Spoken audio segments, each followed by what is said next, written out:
Hello, welcome back. My name is Grandmaster Daniel Gormally, and this is part 2 of my video about the state of British chess. So I wanted to talk about a little bit about some of the feedback I got from the first video, and a couple of the things we discussed. I want to, in the first video, I want to go elaborate a little bit on that. So firstly, I want to say that, obviously chess is just a game, let's be honest and say it is just a game. It's a silly game really where we move pieces around. Let's not take it too seriously. I know I present some of these videos in a very solemn manner, but it's just a game. And I think I've been guilty in the past sometimes of taking it too seriously. But of course it's like my livelihood, right? I'm a professional chess player. So it's hard not to take it seriously at times. I wish I'd had a more kind of carefree attitude.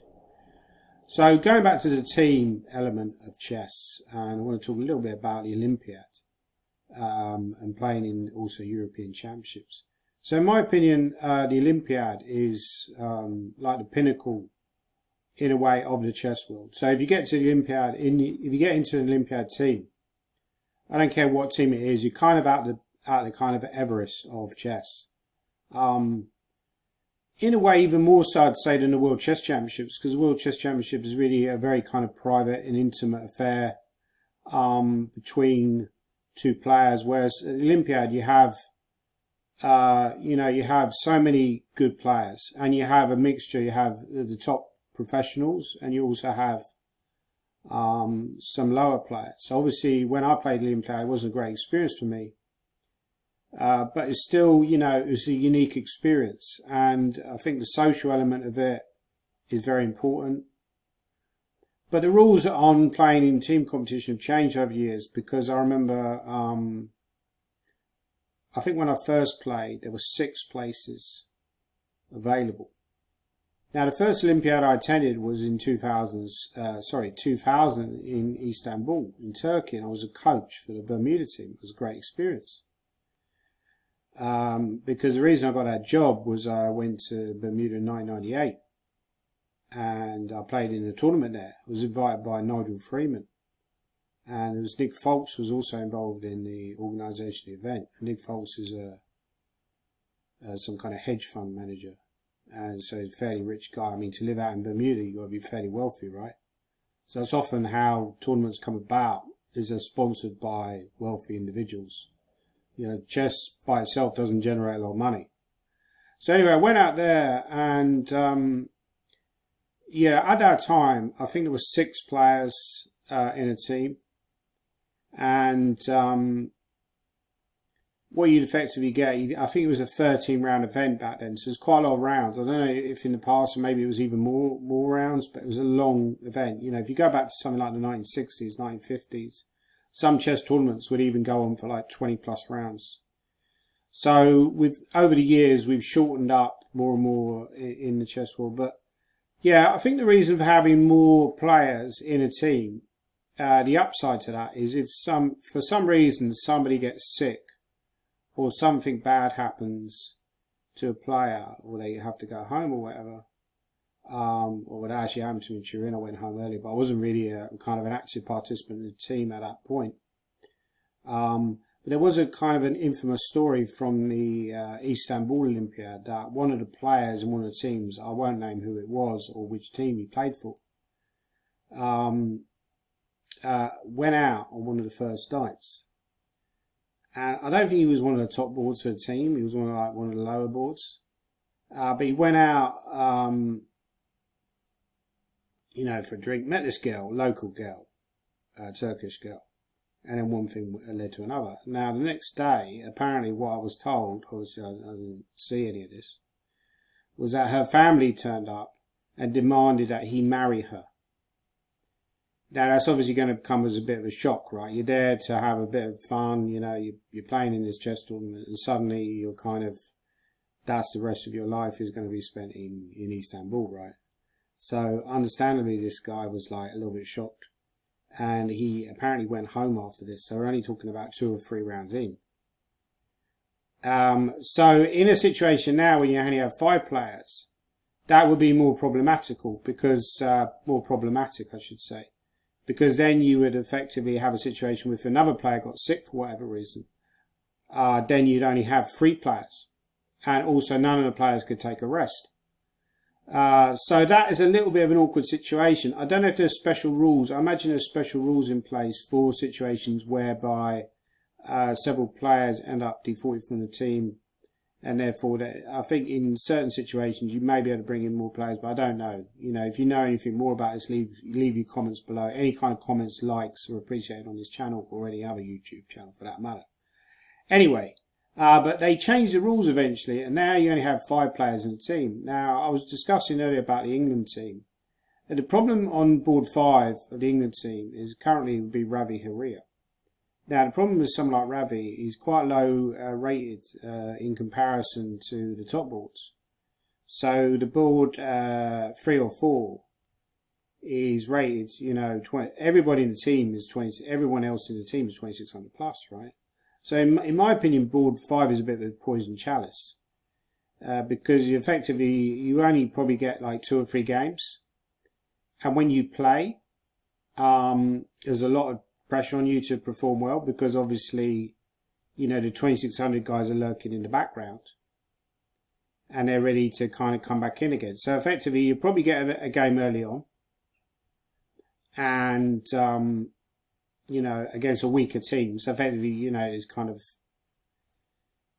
they're basically saying, look, we trust you against the weaker players, but not necessarily against the better guys. That's the problem if you're by far the lowest rated player in the team, that you're not going to be used very much. So it's kind of like a poison chalice. So anyone who's willing to take on that role, in my opinion, deserves a lot of respect.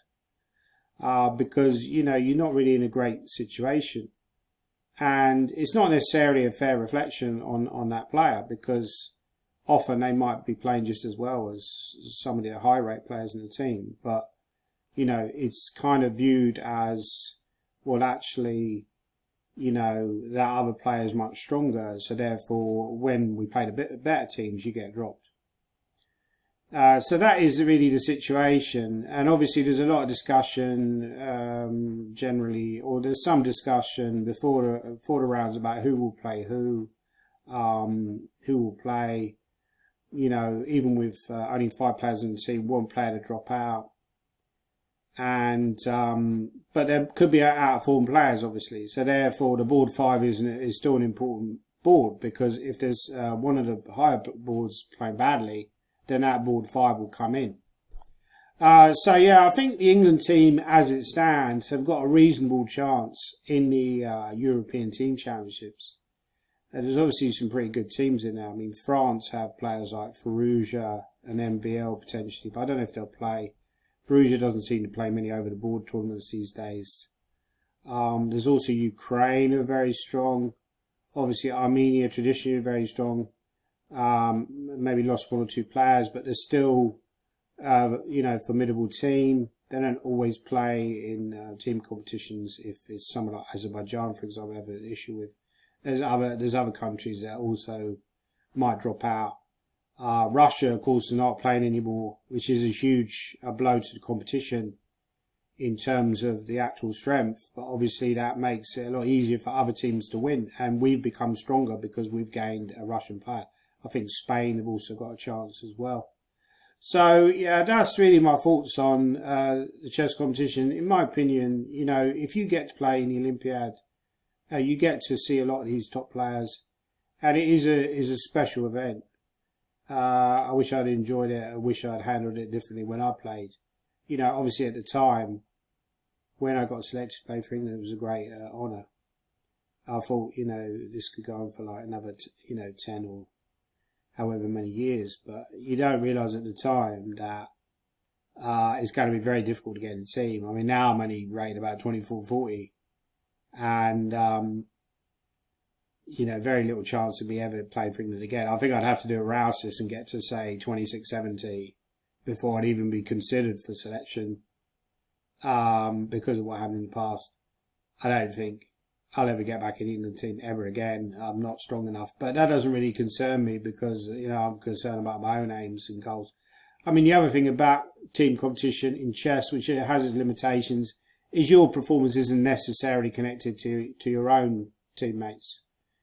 So, obviously in football, if your team plays badly, you're probably not going to win, however good you are. But in chess, you could argue if you play well, there's some players who probably would rather win their own game and the team lose, whereas there are other players who are more team orientated that could potentially lose a game but be happier because their team's won. So it's all depends on your approach. But I do think that team chess is a slightly artificial concept. There are a number of leagues throughout Europe as well that professional players compete in. The Bundesliga is an obvious one. The 4NCL model was based on that. But the 4NCL in general is struggling to attract sponsorship. So I also want to talk a little bit about the issue concerning professional chess in this country. I think one of the issues that we have going forward is that online chess has become more and more popular, and you're seeing more and more online tournaments. But I think the problem is that actually has a negative effect on over-the-board chess. I can't remember there being many over-the-board tournaments recently. I know there was a FIDE World Cup, which was a massive thing. There seem to be less and less all-play-alls. And people like Magnus Carlsen just seem to sit at home, make lots of money playing online competitions, which I personally find, most of the time, very boring to follow. I couldn't care less which extremely rich chess player wins yet more money in another online competition. I really couldn't give a monkeys, to be totally honest. But they seem to be very attractive tournaments. You get a lot of attractive in terms of number of viewers. You get a lot of comments on the YouTube videos and so on. And also a boon for chess commentators. People like Tanya Sachdev, Daniel Naroditsky, Simon Williams, David Howe, Ivanka Huska, Danny Wrench. Obviously, they get a lot of jobs on that kind of thing. I'd like to break into that market, but it's difficult to do because you've already got somebody who is potentially quite a popular commentator, and it's difficult to break in that market. It's quite nerve-wracking as well, because you're having to chat to some of the best players in the world. I don't envy someone like Simon when he has to interview people like Magnus Carlsen, because they often make monosyllable. Can't even pronounce it, but you know what I mean. They make kind of they're quite cold, some of their remarks, and I would find it very awkward and very difficult. So I'm not sure I'd be cut out for that sort of thing. But yeah, I think the problem is that online chess, while it's becoming incredibly popular, that we haven't necessarily seen that money funnel back into over the board chess. So I think there's something more could be done to kind of channel that money. Maybe, for example, I'll give you an example. The Icelandic Open this year, they had special boards designated for streamers. Now, in my opinion, all tournaments could do that, and that way you would generate more online interest, potentially more money coming into the tournament. Maybe you would get bigger entries. It's difficult though, because I think the problem is, let's say, for example, the British Championships this year has just gone. There was no sponsorship as far as I could tell, which to me was very surprising. There wasn't even any local sponsorship. So it doesn't seem to me there's many people looking for that sponsorship. It's quite a hard thing to do. You have to sit there, you have to send emails to companies and so on, and then get, potentially knocked back. You have to be used to rejection. Obviously I'm quite used to rejection. I've used dating sites in the past, so I'm quite familiar with rejection. So maybe I'll be ideally cut out for the job. I'm about to cry in a minute, but anyway, yeah. So I think that online money that is coming into chess isn't necessarily being funneled back in chess in the right way, and we're struggling to look for sponsorship. It's not just a problem in England. I think tournaments in Europe haven't necessarily increased in prize money, or there's not much prize money in tournaments in Europe. I remember reading a blog post quite recently. Somebody played in Syzygius, tournament in Syzygius, and I believe he finished second. Quite a strong player, quite a strong grandmaster. I believe he finished second in the tournament. And he said he didn't really make much money, once you pay the taxes and so on. So from a professional chess player's point of view, you can see why so many just basically sit at home, produce videos, do online coaching. The expenses are so much lower. Just to give you an example, I played the British Championships last year. I went to the train station quite early in the morning because it was quite a long journey, so I wanted to get there. Plenty of time, just before 9 o'clock. And the guy behind the counter quoted a price to me from Almouth to Torquay. Bear in mind, I'm not going to say like Mauritius or whatever. I'm going to another place in England. It was £550 for a return, which is absolutely insane, right? And I'm like, what? I know this is peak time. It would have been cheaper if I waited. But he broke up the ticket for me, so it turned out to be £250. But, you have to factor all that in. So even for a professional player like myself, who's a grandmaster, who gets free entry, actually gets conditions to play the tournament, I'm still struggling to afford to play chess tournaments. So God knows what it's like for other people who don't get conditions. It's incredibly difficult. I mean, for that tournament, I think I got something like the ECF were kind enough to cover my accommodation, essentially. The accommodation there was very expensive, but I didn't really get any money on top of that. So I got my prize, which was probably about, I think I won a little bit in the rapid play beforehand. I went down early, played the rapid play. The main tournament, I think I won about 600. Obviously, there's an upside. You could win it potentially and get £5,000, which is quite a big upside.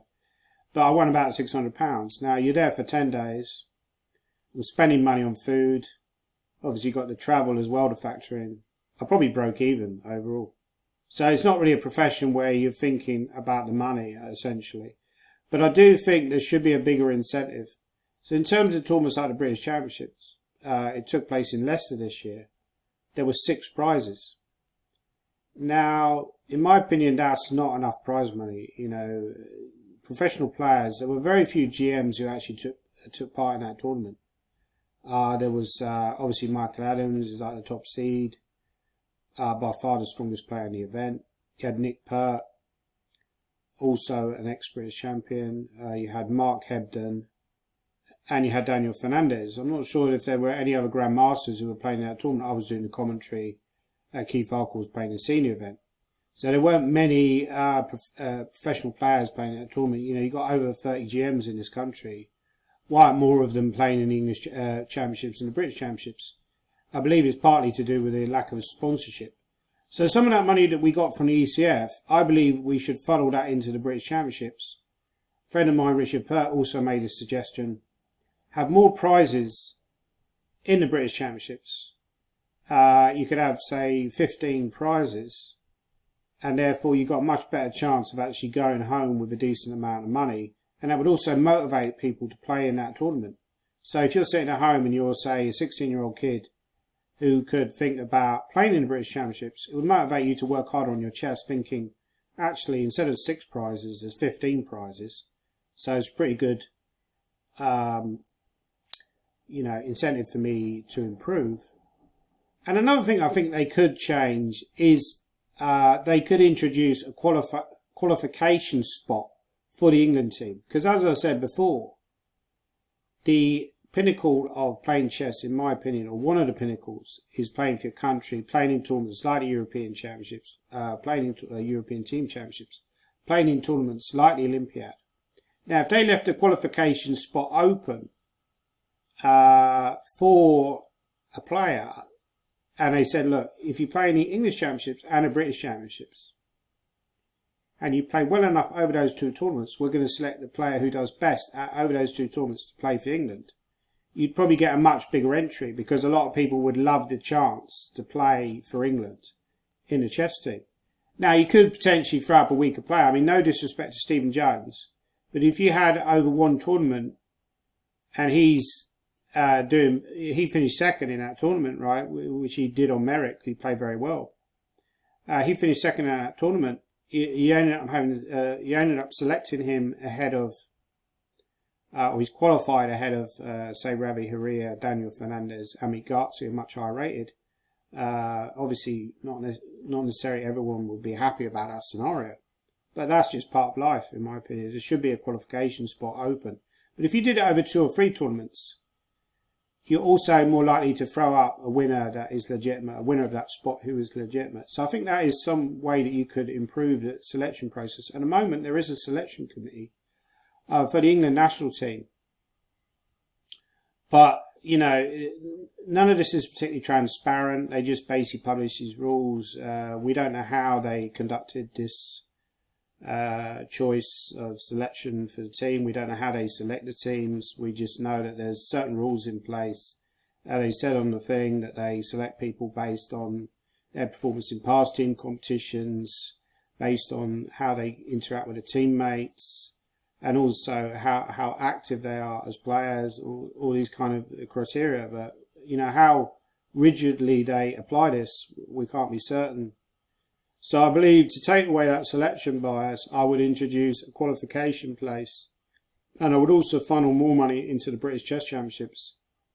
And another thing you could do is you could set up say an English chess circuit where there's, say, 3 or 4 tournaments a year, which are quite good tournaments. Because at the moment in England we've got the British Championships, we've got Hastings, and we've got the Cambridge Open.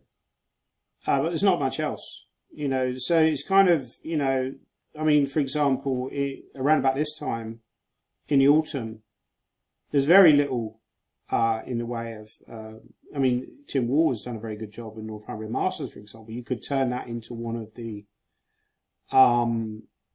you know, English chess circuit events, in my opinion. You could have 3 or 4 or 5 tournaments. You could have them all around the country. You could also have them in Scotland as well. Find very nice venues and lay on a decent amount of prize money. You're probably talking about a budget of £20,000 to £40,000 to arrange these tournaments, and having some of the better players playing in the tournament. Maybe more. I don't know how much a tournament like Cambridge would cost, because you're playing, you know, you're having very strong players in that tournament. I imagine it would cost quite a lot of money to put on, probably more than £40,000, but I'm not entirely certain. But yeah, that is my opinion about how one of the ways that English chess could be improved. And I would also go as far as to appoint some kind of executive officer who is in charge of attracting sponsorship to the game. And I believe the ECF did have a player, did have a person in that post. I think it was Carl Portman, actually. I think Tim Wall was there originally.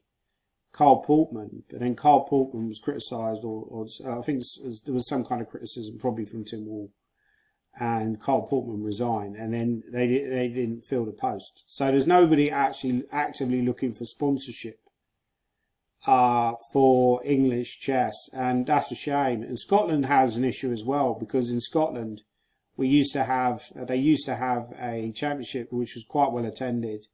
You're talking about many international players, many, you know, I played in a 9-round Swiss, for example, in Helensburgh, which is a beautiful part of the world. It's quite near to Glasgow. I think it's on the Clyde estuary, and yeah, the Farlane submarine base, which is where the British nuclear deterrent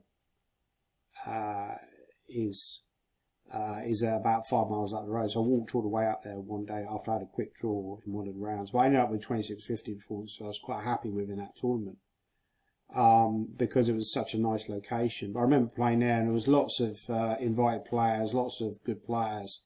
But unfortunately, the Scottish Championship's gone a bit downhill. It's now a 5-round weekender, and I don't believe, I've never heard of a 5-round weekender being a national championships before.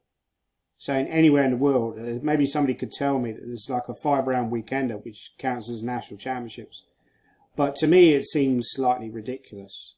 So it doesn't seem to me there's anyone in Scotland looking for sponsorship. I know Scotland has less money overall than England. England is struggling for sponsorship. It's very hard to go to a company and say, look, sponsor this chess tournament. You're not going to get any money back,